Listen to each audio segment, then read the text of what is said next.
Little Red Riding Hood by Lucy Pack, illustrated by Kajaya Jacobs. It was a sunshiny Sunday afternoon, and like every sunshiny Sunday afternoon, Little Red Riding Hood was off to see her grandmother. Her mother packed her a picnic, kissed her goodbye, and gave Little Red Riding Hood the same warning she gave her every week. Go straight to grandmother's house. The woods are dangerous, so be very careful. Don't talk to strangers and don't linger in the forest.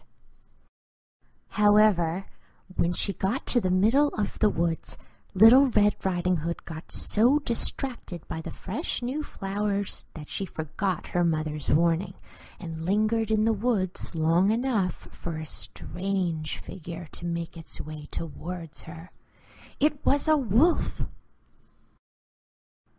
"Are you lost, little girl?" the wolf asked. No, I'm bringing this picnic to my grandmother's house on the other side of the forest," Little Red Riding Hood answered, "and I'm actually quite late, so I really must be going." Little Red Riding Hood skipped towards her grandmother's house, but the wolf knew a shortcut. The wolf knocked on grandmother's door, and thinking it was Little Red Riding Hood, grandmother said, "Come on in, dearie." Just as she was pulling fresh-baked cookies out of the oven, grandmother noticed the reflection of a wolf in the oven door.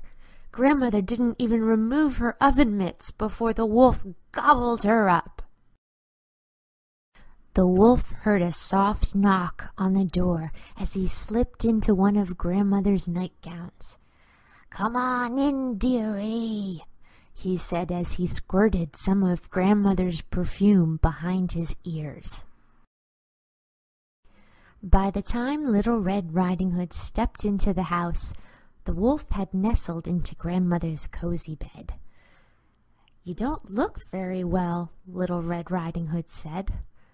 "I just have a touch of a cold, dearie," the wolf replied. Little Red Riding Hood tiptoed towards the bed. "But grandmother, what big ears you have!" she exclaimed. "The better to hear you with, dearie," the wolf replied. "And what big eyes you have!" Little Red Riding Hood said nervously.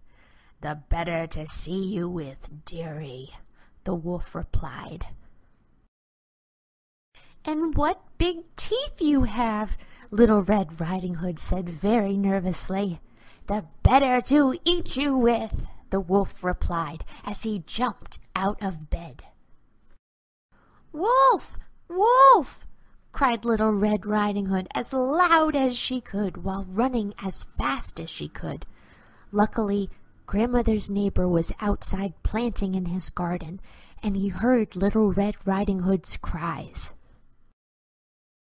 The wolf chased Little Red Riding Hood out the front door, and the neighbor bonked the wolf on the head with his shovel so hard that he spit out grandmother, oven mitts and all. Grandmother was quite shook up, but after a long hug from Little Red Riding Hood, she felt much better. Little Red Riding Hood, grandmother, and the neighbor gobbled up the batch of cookies as Little Red Riding Hood promised to never linger or talk to strangers again, and to always listen to her mother's warnings.